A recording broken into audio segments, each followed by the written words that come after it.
Hello and अस्सलाम वालेकुम dear students, how are you all. I hope आप सभी अच्छे से होंगे। पिछले वीडियो में हमने कुछ प्रैक्टिस प्रॉब्लम्स 3D मेंसुरेशंस के किए थे। आज उसी लेक्चर को हम थोड़ा सा आगे लेंगे और कुछ और प्रैक्टिस प्रॉब्लम्स जो हैं उस 3D मेंसुरेशन के सॉल्व करेंगे सो दैट आपका कंसेप्ट 3D मेंसुरेशन के लिए अच्छी तरह बिल्ड हो जाए। ठीक है, तो विदाउट वेस्टिंग आवर टाइम तो हम क्वेश्चन देखेंगे। क्वेश्चन कह रहा है क्वेश्चन नंबर 12, क्योंकि 11 हमने पिछले वीडियो में किए थे। आज 12 को अगर हम देखें, 12 वाला क्वेश्चन कह रहा है a cuboidal solid block of metal 49 centimetre, 44 centimetre and 18 centimetre. एक क्यूबाइडल ब्लॉक है, इस तरीके का एक क्यूबाइडल ब्लॉक है और उस क्यूबाइडल ब्लॉक में डिफरेंट डायमेंशंस दिए गए हैं और डायमेंशंस जो है इससे तो हमें पता चलता है कि ये क्यूबाइडल ब्लॉक है। ठीक है, ये क्यूबाइड शेप का ब्लॉक है जिसकी लेंथ जो है वो है 49 सेंटीमीटर, जिसकी ब्रेड्थ जो है वो है 44 सेंटीमीटर और जिसकी हाइट जो है 18 centimetre. Is melted and formed into a solid sphere. उस क्यूबाइडल ब्लॉक को मेल्ट किया गया और चेंज किया गया किसमें? एक सॉलिड स्फीयर में, एक स्फीयर में। ठीक है, उस स्फीयर में, और हमें बताना है what is the radius of that sphere, और हमें बताना है जो ये हमने चेंज किया, आप बताइए इस स्फीयर की जो है रेडियस क्या होगी। Let the R be the radius of the sphere. तो अगर हम बात करेंगे, क्योंकि ये जो है मैंने इससे पहले भी आपको बोला था कि जब भी आपको ये चेंज ट्रांसफॉर्मेशन की बात होए तो वहां पर वॉल्यूम की जो है फॉर्मूला जो है लगती है। यानी यहां पर इस क्यूबाइड को चेंज किया गया है सॉलिड स्फीयर में। इट मींस कि इसका वॉल्यूम और इसका वॉल्यूम सेम होगा। जो मटेरियल इसमें था वही मटेरियल मेल्ट करके इस स्फीयर में जो है यूज हुआ है, so that the volume of this cuboid is equal to the volume of this sphere. The dimensions of the cuboid is this and we have to find the radius of the sphere, resulting sphere. So इसको हम कैसे करेंगे? सबसे पहले अगर हम इसका देखेंगे वॉल्यूम ऑफ जो according to the given condition जो इनका वॉल्यूम होगा, यानी वॉल्यूम ऑफ क्यूबाइड जो है ये बराबर होगा वॉल्यूम ऑफ स्फीयर। क्यों बराबर होगा? क्योंकि ये जो मटेरियल है, यही मटेरियल जो है इस फॉर्म में ट्रांसफॉर्म हुआ है। तो मटेरियल जो सेम है, इसका मतलब इनका वॉल्यूम जो है वो सेम होगा। और वॉल्यूम ऑफ क्यूबाइड हमें पता होता है, वो होता है length into breadth into height, और इस तरह वॉल्यूम ऑफ स्फीयर होता है बराबर 4/3 पाई, और इसकी रेडियस मैंने r मानी है तो r cube. Clear? Now substitute the values. Length है 49 इंटू ब्रेड्थ है 44 इंटू हाइट है 18 डिवाइडेड बाय ये है 4/3 पाई r क्यूब। ठीक है, this is the volume of sphere. अब अगर इसको हम थोड़ा सा ऊपर चढ़ाएंगे तो ये इस तरीके से आएगा 49 इंटू 44 इंटू 18, इस 3 को ऊपर चढ़ाएंगे 3 डिवाइडेड बाय में ये 2 नीचे आएगा। अब इस पाई का वैल्यू जो है इसको हम यहां पर ही पाई का वैल्यू देंगे 22/7, तो ये 7 भी ऊपर जाएगा और ये 2 नीचे आएंगे 4 into 22 which is equal to r cube. Clear? तो इसको कैंसिलेशन करेंगे। This is 2 1 r 2 2 1 r 2 2 2 r 4 22। ठीक है, 11 1 r 11 11 2 r 22 2 1 r 2 2 2 r 4 2 1 r 2 2 9 r 18। तो मेरे पास जो r क्यूब आया it becomes 49 into 9 into 7 3 r 21। तो ये जो टोटल में जब आएगा ये आएगा 9261, और 9261 जो है ये 21 का क्यूब होता है, और क्यूब एंड क्यूब कैंसल, तो यहाँ पर रेडियस जो है वो निकली 21। तो यहाँ से मुझे रेडियस जो है वो निकली 21 और इसकी रेडियस जो है वो भी 21 है। यानी जो हमारे पास स्फीयर है, जब भी आपको कोई भी चीज़ जो है ट्रांसफॉर्म हुए हैं तो उसके वॉल्यूम्स जो है आपस में कंपेयर करने हैं और रिक्वायर्ड जो चीज़ आपको चाहिए वो आप निकाल सकते हो। तो ये रेडियस थी इस स्फीयर की जो हमें क्यूबाइड को मेल्ट करने के बाद मिला। ठीक है, आई होप ये क्वेश्चन समझ आया होगा। और इसी तरीके के क्वेश्चंस आपको ट्रांसफॉर्म में पूछा गया है, जो हमारी असिस्टेंट कंपाइलर का सेकंड पार्ट है कि आपको डिफरेंट जो डायमेंशंस 3D सॉलिड्स आपने पढ़े उसमें आपको ये ट्रांसफॉर्म किएंगे, एक फॉर्म जो है दूसरे फॉर्म में चेंज होंगे और उसके बाद आपको अननोन्स फाइंड करने होंगे। तो यही क्वेश्चन आपको वहां से पूछे जाएंगे। ये बहुत ही आसान क्वेश्चन है, याद रखिए। इसमें हम वॉल्यूम जो है आपस में कंपेयर करवाते हैं। ठीक है, तो नेक्स्ट क्वेश्चन अगर हम देखें, कह रहा है कि find the number of spherical bloods of ready 1 mm। हमें नंबर ऑफ स्फेरिकल ब्लड्स, छोटे छोटे ब्लड्स हैं स्फेरिकल शेप के, और बोल रहा है कि अगर उनकी रेडियस जो है वो 1 mm है, ये स्फेरिकल छोटे छोटे ब्लड्स हैं, हमें इनका नंबर फाइंड करना है कि कितने नंबर जो है ये स्फेरिकल ब्लड्स जो है, each that can be made out of a cylindrical solid of radius 4 centimeter and height of 6 centimeter। ये बोल रहा है कि क्वेश्चन में एक सिलेंडर शेप का इस तरीके का एक सिलेंडर है, और उस सिलेंडर की जो रेडियस है दैट इज 4 सेंटीमीटर, और इसकी हाइट जो है दैट इज 6 सेंटीमीटर। क्लियर? ये बोल रहा है कि इस सिलेंडर को चेंज किया गया है छोटे छोटे स्फेरिकल ब्लड्स में, और उन ब्लड्स की जो रेडियस है वो है 1 mm। आपको बताना है कि नंबर ऑफ ब्लड्स जो है, कितने नंबर ऑफ ब्लड्स जो है इस सिलेंडर से हासिल होंगे, यानी टोटल नंबर ऑफ ब्लड्स कितने बनेंगे जब मैं इस सिलेंडर को चेंज करूं, किसमें? छोटे छोटे ब्लड्स में। ये सॉलिड सिलेंडर है। अभी मैंने बोला कि जब भी हम कोई रिकास्ट चीज करते हैं तो वहां पर हमें वॉल्यूम कंपेयर करना होगा। अब यहां पर देखिए, अगर मुझे वॉल्यूम ऑफ सिलेंडर पता चला, उस वॉल्यूम ऑफ सिलेंडर को मैं डिवाइड करूंगा वॉल्यूम ऑफ एक स्फेरिकल ब्लड से, और जब भी डिवाइड करूंगा मुझे टोटल नंबर ऑफ ब्लड्स निकलेंगे। ठीक है, यानी सबसे पहले मुझे इन चीज का वॉल्यूम चाहिए। तो यहां पर अगर हम देखेंगे वॉल्यूम ऑफ सिलेंडर जो है वो आएगा बेटा, वॉल्यूम ऑफ सिलेंडर किसके बराबर होता है? Obviously pi r square h. तो यहां पर हुआ पाई, और इसका आर जो है that is 4 square into h जो है दैट इज 6, तो which is equal to 16 into 6 into pi. ठीक है, इतना ही रखिए, अभी हमें ये कंपेयर करना है, बाद में हमें ये चलेगा। अब यहां पर देखिए ये निकला वॉल्यूम ऑफ सिलेंडर, और इसका जो है सेंटीमीटर क्यूब। ओके, सबसे पहले यहां पर सेंटीमीटर्स में डायमेंशन है इस सॉलिड के। जब भी मैं कोई चीज जो है डिवाइड कंपेयर वगैरह करूं तो मुझे इनके यूनिट्स भी देखने होंगे। का यूनिट जो है दैट इज रेडियस जो है दैट इज 1 mm। तो इस 1 mm को चेंज में करूं that is 1 divide by 10 centimetre.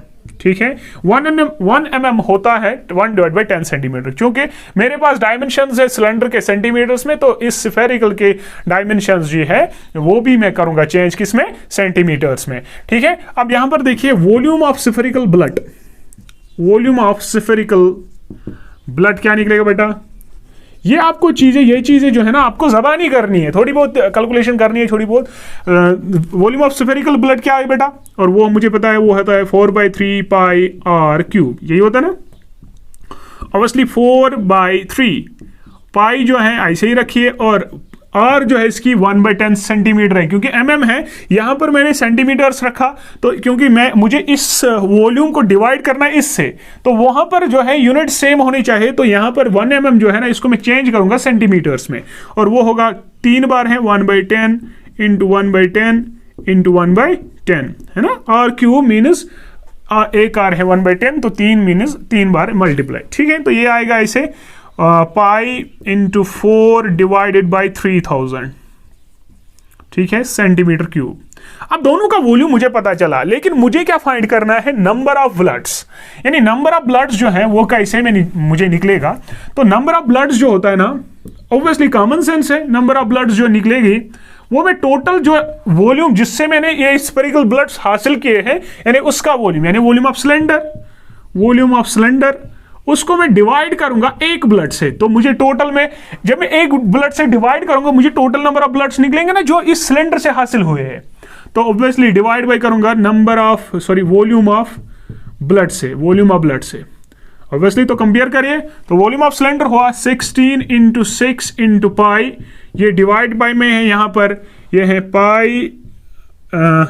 Pi into 4, इसका डिवाइड बाय है 3000। ठीक है बेटा, तो ये पाई एंड पाई कैंसिल हुआ, तो ये इस तरीके से है 16 into 6 into 3000 divided by 4।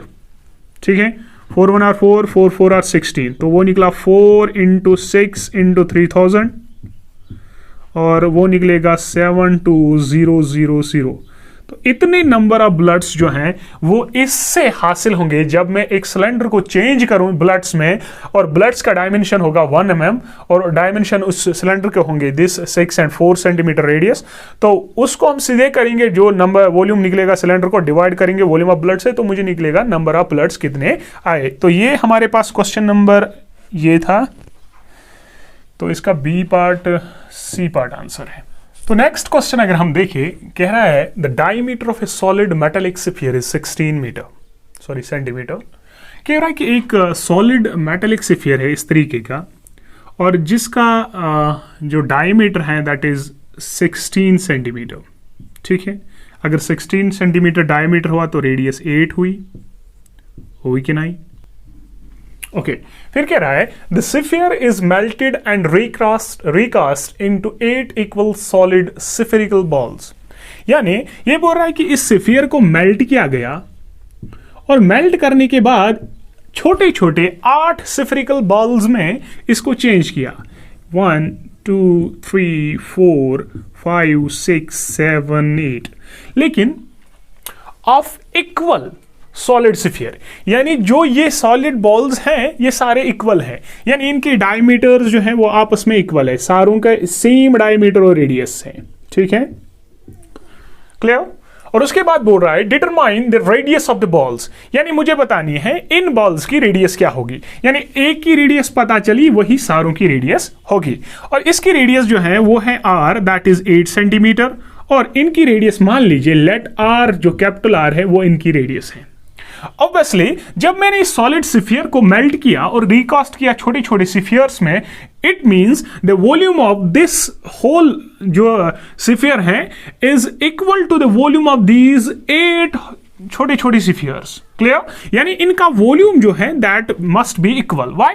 Because क्योंकि यही वॉल्यूम जो है, यही मटेरियल जो है ना, उनमें रिकास्ट किया गया है। ओके, तो यहां पर हम कर सकते हैं ऐसे, volume of sphere is equal to 8 times volume of छोटा स्फीयर। क्लियर? स्मॉल स्फीयर, यानी 8 टाइम्स मीन्स कि अगर एक का वॉल्यूम होगा तो उनको मल्टीप्लाई 8 करो, वो मीन्स 8 का वॉल्यूम। क्लियर? ये ठीक है। ओके, तो वॉल्यूम ऑफ स्फीयर किसके बराबर होता है? 4/3 पाई r क्यूब। तो लिखिए 4/3 पाई, और इसका r क्या है? r दैट मीन्स 8, तो r cube means 8 into 8 into 8। Clear? Is equal to 8, और इसका भी वॉल्यूम ऑफ स्फीयर क्या होता है? 4/3 पाई r क्यूब। तो लिखिए 4/3 पाई और r, क्योंकि मैंने इसकी रेडियस r मानी है तो r क्यूब में ऐसे लिख सकता हूं। यहां तक कोई प्रॉब्लम नहीं? तो this and cancel, 4/3 cancel, pi cancel. तो यहां पर कैंसिल करने के बाद अब यहां पर सिंपली बचा 8 into 8 that is 8 r 64 is equal to r cube, यानी r क्यूब निकला 64, और मुझे पता है 4 का क्यूब जो है वो होता है 64 is equal to r cube. तो यहां ये और ये कैंसिल, तो विच इंप्लाइज 4 सेंटीमीटर, यानी रेडियस जो इन सब स्फेरिकल बॉल्स की रेडियस जो है वो 4 सेंटीमीटर होगी, और इसका आंसर जो है वो बी पार्ट होगा। आराम से इनका स्फीयर्स का जो, चूंकि ये ट्रांसफॉर्म हुए तो वॉल्यूम जो है आपस में हम कंपेयर करेंगे। ओके, आई होप ये क्वेश्चन समझ आया होगा। ये बहुत ही आसान क्वेश्चन है, सिर्फ आपको फॉर्मूलाज याद रखनी है, और कहां से कौन सी फॉर्मूला कहां पर लगानी है वो आपको दिमाग में रखना है, और जितनी आप प्रैक्टिस करोगे उतना जो है आपका कंसेप्ट जो है वो क्लियर होगा। ओके, अगर हम नेक्स्ट देखें, नेक्स्ट क्वेश्चन क्या कह रहा है, देखिए बेटा, कह रहा है the diameter of A metallic sphere is 6 centimetre. एक मेटालिक स्फीयर है, इसी तरीके से एक बड़ा सा मेटालिक स्फीयर है, और उसका डायमीटर जो है बोल रहा है कि वो है 6 centimetre. Diameter is 6 centimetre. Okay, तो इसकी रेडियस जो है वो 3 हुई, डायमीटर 6 हुआ तो रेडियस 3 हुई। Is melted and drawn into a wire, इसको मेल्ट करके एक वायर में ड्रा किया, क्योंकि वायर जो होती है ना वो सिलेंडर शेप की होती है। अब छोटा ही है लेकिन सिलेंडर शेप की होती है। आपने कभी जो है प्लेट वाली वायर देखी है? नहीं। ऑब्वियसली जो अगर होगी भी उससे मतलब नहीं है, लेकिन जो जनरल होता है वही अपन यहां पर लेना है। ठीक है, तो वो सिलेंडर शेप की ऐसी होती है। ठीक है, और इसको एक वायर में तब्दील किया गया है, having the diameter of the cross section is 0.2, यानी इसका डायमीटर जो क्रॉस सेक्शन का है वो इज 0.2, इसका डायमीटर जो यहां पर है दैट इज 0.2, यानी वायर का जो डायमीटर है दैट इज 0.2 सेंटीमीटर, ठीक है, इसका diameter. Find the length of the wire, we have to find the length of wire, let L be the length of this wire, और ऑब्वियसली इसका volume और इसका वॉल्यूम सेम होगा, और इसका वॉल्यूम जो है वो क्या होता है 4/3 पाई आर क्यूब होता है कि नहीं, क्योंकि स्फीयर का वॉल्यूम होता है 4/3 पाई आर क्यूब, और ये सिलेंडर का है, इसका वॉल्यूम होता है पाई r square H. Clear?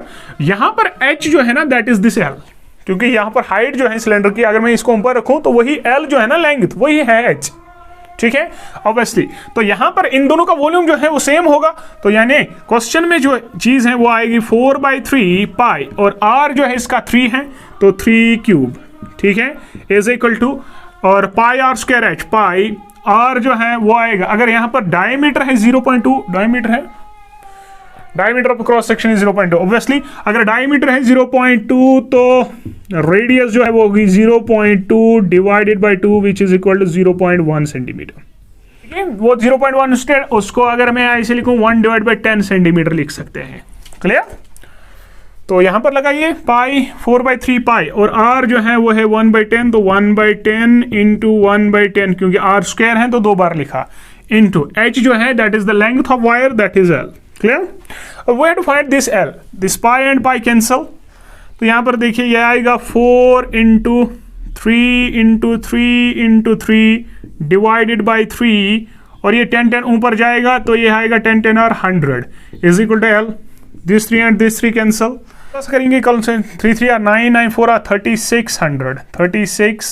3600 centimetre इसकी लेंथ आएगी, और चूंकि हमें क्या करना है मीटर्स में, तो डिवाइड बाय करेंगे 100, तो 3600 डिवाइड बाय करेंगे 100 which is equal to L is equal to 36 metre.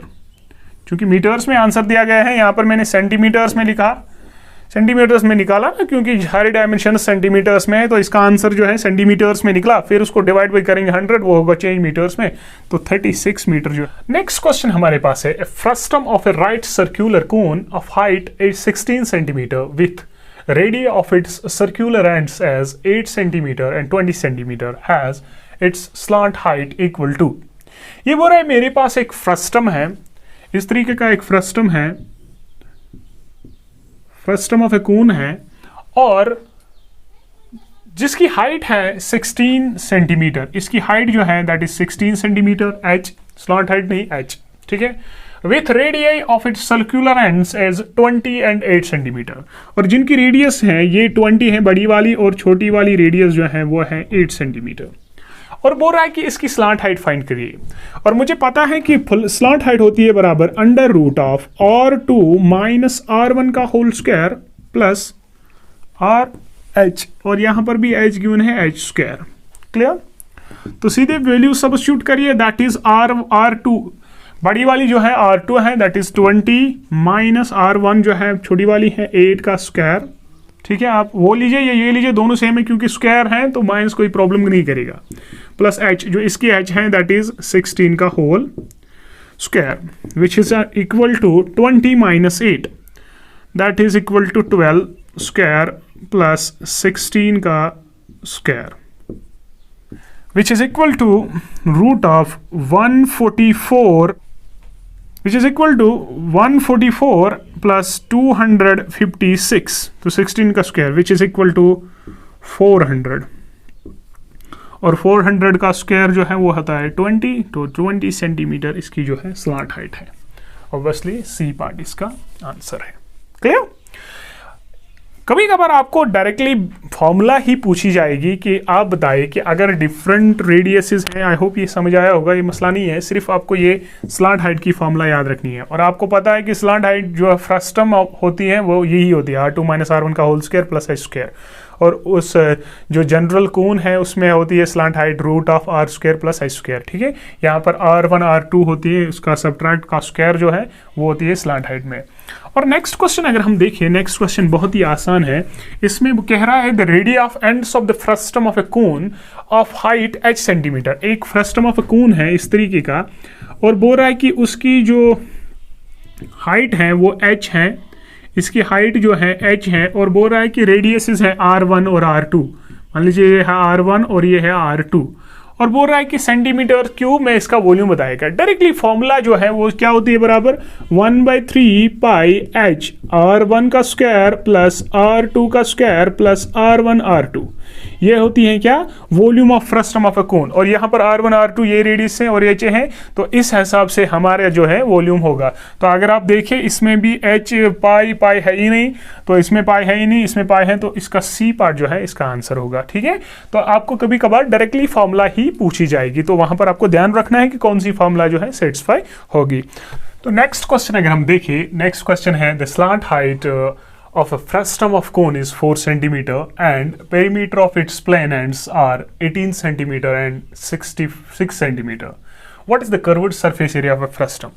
ये बोला मेरे पास एक फ्रस्टम है इस तरीके से, मान लीजिए ये एक फ्रस्टम है और इस फ्रस्टम में आपको बोल रहा है the slant height of a frustum of a cone is 4 centimeter, यानी इसकी जो ये L है that is 4 centimeter। ठीक है, यहाँ पर जो L है that is 4 centimeter, clear? And second one, the perimeter of its plane ends are 18 centimeter and 6 centimeter. जो इनके plane ends है, one is this upper top and जो इसकी बेस है, इनकी पेरीमीटर यानी इनकी लेंथ ऑफ बाउंड्री जो है, पेरीमीटर है, इसका पेरीमीटर है, ऑब्वियसली ये छोटा साइड है तो ऑब्वियसली इसका छोटा पेरीमीटर होगा दैट इज 6 सेंटीमीटर और इसका पेरीमीटर है 18 सेंटीमीटर। तो मुझे बोल रहा है find the curved surface area of frustum of a cone and we know the curved surface area of frustum जो होता है ना, ये किसके बराबर होता है, ये होता है बराबर pi r1 plus r2 into l. This is the curved surface area of a frustum of a cone. ठीक है, अब यहां पर देखिए एल मेरे पास गिवन है, लेकिन ना तो मुझे r1 है ना तो r2 है, ना R1 है ना R2 है। ठीक है, तो सबसे पहले मैं निकालूंगा कि गिवन क्या है, गिवन है perimeter of base first base, एक बेस की या एक प्लेन की, दैट इज कितनी है 6 सेंटीमीटर और पेरीमीटर मान लीजिए इसकी रेडियस जो है दैट इज R1 और इसकी मान लीजिए R2 है। ठीक है, तो यहाँ इस हिसाब से, ठीक है, मान लीजिए इसकी, तो पेरीमीटर इसका क्या होगा that is 2 pi r1 is equal to 6। तो यहाँ पर r1 जो है या इस तरीके से पाई r1 जो निकलेगा यहाँ पर that is equal to 6 divide by 2 which is equal to 3। तो यहाँ पर मुझे निकला पाई r1 इज इक्वल टू 3। तो एक मुझे यहाँ से ये रिजल्ट निकला और दूसरा पेरीमीटर ऑफ सेकंड बेस क्या है, perimeter of second base that is equal to कितनी है 18 सेंटीमीटर और मान लीजिए इसकी R2 है तो इसका पेरीमीटर होगा 2 पाई R2 इज इक्वल टू 18। तो यहाँ पर भी पाई R2 का वैल्यू निकाले that is equal to 18 divide by 2 which is equal to 9। तो विच इम्प्लाइज पाई R2 मेरे पास जो है वो आया 9। तो ये दो रिजल्ट मुझे आए। अब यहाँ पर देखिए अगर मैं इसको मल्टीप्लाई करूं तो ये क्या बनेगा, ये बनेगा ऐसे पाई R1 plus pi R2 into L बनेगा कि नहीं, पाई से मल्टीप्लाई किया। अब यहाँ पर देखिए पाई R1 किसके बराबर 3, तो इसके बदले में लिख सकता हूँ 3। तो यहाँ पर जो कर्व्ड सरफेस एरिया आएगा दैट इज इक्वल टू 3।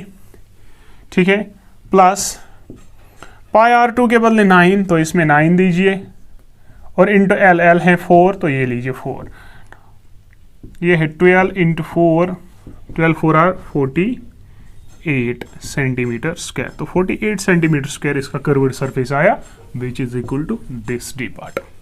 ठीक है, तो आप जो पेरीमीटर्स गिवन है वहां पर आप रेडियसेस निकाल सकते, आप यहाँ पर R1 R2 भी निकाल सकते हो। फिर आपको यहाँ पर थोड़े से स्टेप एक्स्ट्रा करने हैं, बाकी कोई मसला नहीं है, बाकी आप सेम ही है, या इस तरीके से ही रखिए तो आपका जो कर्व्ड सरफेस एरिया है वो यहाँ पर आया, इसका और इसका वैल्यू इसमें सब्स्टिट्यूट करिए, वहां पर आपको कर्व्ड सरफेस एरिया मिलेगा। ये बहुत ही आसान क्वेश्चन है। और इसके बाद नेक्स्ट क्वेश्चन जो है वो है the diameter of A bottom of A frustum of A right circular cone is 10 centimetre. ये बोल रहा है कि मेरे पास एक फ्रस्टम ऑफ कोन है और इस तरीके से फ्रस्टम ऑफ कोन है और बोल रहा है कि जो ये फ्रस्टम ऑफ कोन है इसका जो डायमीटर है वो है 10 सेंटीमीटर, इसके नीचे वाले का बेस है जो 10 सेंटीमीटर, डायमीटर 10 है तो रेडियस जो है ऑब्वियसली 5 होगी। ठीक है, तो and that of top is 6 centimetre, और इसका जो ऊपर वाले का डायमीटर है दैट इज 6 सेंटीमीटर, तो इसकी रेडियस ऑब्वियसली 3 होगी। Clear? And height is 5 centimetre, इसकी एच जो है वो है 5 सेंटीमीटर। ठीक है, एच इसकी 5 सेंटीमीटर है। We have to find curved surface area, total surface area and volume. अब यहां पर आपको ये तीनों चीजें जो है एग्जाम में नहीं पूछा जा सकता, आपको इस तरीके का भी क्वेश्चन पूछा जाएगा, ये गिवन है find the volume of this, या what the surface area of this, what the curved surface, अलग अलग, लेकिन हम तीनों फाइंड करेंगे उससे, तो ये तीनों क्वेश्चंस जो है सॉल्व होंगे। ठीक है, अब अगर हम देखिए पहला है कर्व्ड सरफेस एरिया। अब कर्व्ड सरफेस एरिया जो फ्रस्टम का होता है that is pi R1 plus R2 into L, ये होती है कर्व्ड सरफेस एरिया। और ऑब्वियसली सेकंड है टोटल सरफेस एरिया, और तीसरा है वॉल्यूम। और वॉल्यूम मेरे पास पता है वो होता है 1/3 पाई H R1 का स्क्वायर प्लस R2 का स्क्वायर प्लस R1 R2। ठीक है, curved surface area plus area of upper base plus area of lower base. ठीक है, ये होता है टोटल सरफेस एरिया फ्रस्टम। ठीक, इन फॉर्मूलाज की मदद से हम कोई भी जो है वॉल्यूम वगैरह फाइंड कर सकते हैं। अब यहाँ पर देखिए, मुझे पहले यहाँ पर पाई R1 plus R2 curved surface area find करने के लिए मुझे L चाहिए, और मुझे पता है फ्रस्टम में L क्या होता है, बराबर under root of R2 minus R1 का whole square plus H square, यही होती है ना स्लॉट हाइट। तो पहले मैं इसकी स्लॉट हाइट निकालूं तो आएगा L is equal to under root of R2 छोटी है दैट इज 5 माइनस 3 का होल स्क्वायर प्लस H जो है 5 square, which is equal to under root of 5 minus 3 which is equal to 2 square plus 5 square, तो वो बराबर आया under root of 4 plus 25 which is equal to under root of 29। Under root of 29 जो है 5.38 centimetre. यहां पर मुझे L निकली। अब L में देयरफॉर कर्व्ड सरफेस एरिया क्या निकलेगा बेटा, वो निकलेगा पाई R1 plus R2 into L। अब पाई जो है तो ऐसे रखिए इंटू R1 क्या है, R1 है 5 प्लस 3 इंटू L जो है वो निकला 5.38, तो which is equal to 22/7 into 8 into 5.38, और वो निकला 135.52 सेंटीमीटर स्क्वायर। तो ये कैलकुलेट करने पर मुझे ये कर्व्ड सरफेस एरिया निकला। अब मुझे पता है कर्व्ड सरफेस एरिया के बाद मुझे टोटल सरफेस एरिया फाइंड करना है। अब टोटल सरफेस एरिया क्या आएगा, curved surface area plus area of lower base, तो यहाँ पर रेडियस है R, तो पाई R1 square plus pi R2 square. ठीक है, तो इसमें आएगा ये 135.52 प्लस पाई R1 स्क्वायर और R2 स्क्वायर, यहाँ पर पाई 22/7 और R जो है दैट इज 5 का स्क्वायर प्लस 22/7 और इसका R2 है 3 का स्क्वायर। तो इसको आप कैलकुलेट करोगे, वहां से निकलेगा टोटल सरफेस एरिया। ऑब्वियसली इसमें कैलकुलेट करना बहुत ही आसान है, और उसके बाद हमें वॉल्यूम फाइंड करना है, और वॉल्यूम जो है इस फॉर्मूला में लगाना है। अब यहाँ पर देखिए वॉल्यूम मुझे है 1/3 जो है, पाई का वैल्यू भी पता है, H यहाँ पर 5 है, R1 जो है वो यहाँ पर गिवन है, R2 भी गिवन है, R1 R2 गिवन है, तो आप वॉल्यूम भी फाइंड कर सकते हो। ठीक है, तो इसमें सिर्फ वैल्यूज जो है वॉल्यूम में डायरेक्टली इंसर्ट करने हैं, तो वहाँ पर वॉल्यूम आपको कैलकुलेट हो सकता है। तो ये कुछ प्रैक्टिस प्रॉब्लम्स थी जहाँ पर आप लोगों को डिफरेंट प्रॉब्लम्स जो हैं वो मैंने दिखाई कि सॉल्व कैसे करते हैं, एक आइडिया मिलता है कि किस तरीके से ये सॉल्व करते हैं। आप ज़्यादा से ज़्यादा क्वेश्चंस को प्रैक्टिस करें सो दैट आपको एक पर्टिकुलर आइडिया मिले कि हम 3D ज्योमेट्री को कैसे सॉल्व करेंगे। आई होप ये वीडियोज़ अच्छे लगे होंगे। अगर वीडियो अच्छा लगा तो प्लीज़ इसको चैनल को सब्सक्राइब करिए और शेयर करना ना भूलिए। थैंक यू, अल्लाह हाफिज़।